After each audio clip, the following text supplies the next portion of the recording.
алып нараны тұрғызған хас шеберге бір ұстала динар сыйлады. Шебер сыйлығын қолына алып, кіші ханға бір қарап қойды. Ол одан көзін алып, шебердің мына қылығын ешкім байқап қоймады ма дегендей бір қарап тұрды. Ондай рай ешкім танытпаған сияқты.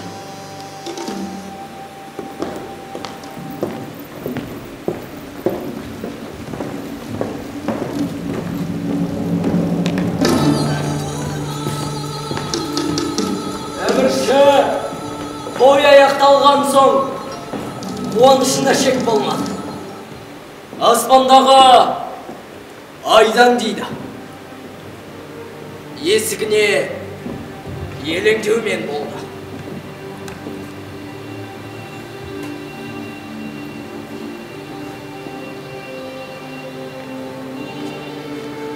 Япырмай.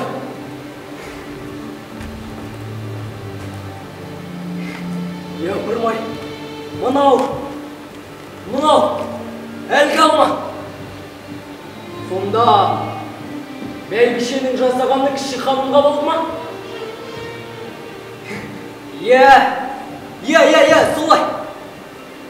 Сонда бәйбішенің өзегіне құрт түскен алманы не себепті жібергені енді түсінікті болды.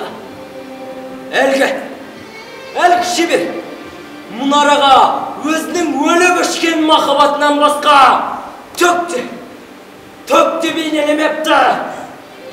Ханым! Әмірші! Иә. Ол әміршінің алдында тек өзі ғана кінәлі. Жас шебердің тырнақтай да жасығы жоқ. Жүр! Бас аяғы! Отыр! Жігіт өзінің неге шақырылғанын түсініп танытты. Қания, сіз мұнараны салға шеберді қаматып қойып бересіз. Иә.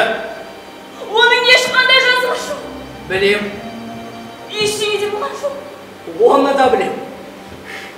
Алайда, мына шеберді оған кешірімде жасай алмай, кешірімде сұрай алмай.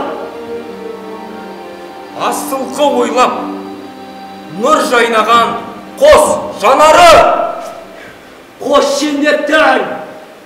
жендеттің, темірден, істік темірден ағып түскен.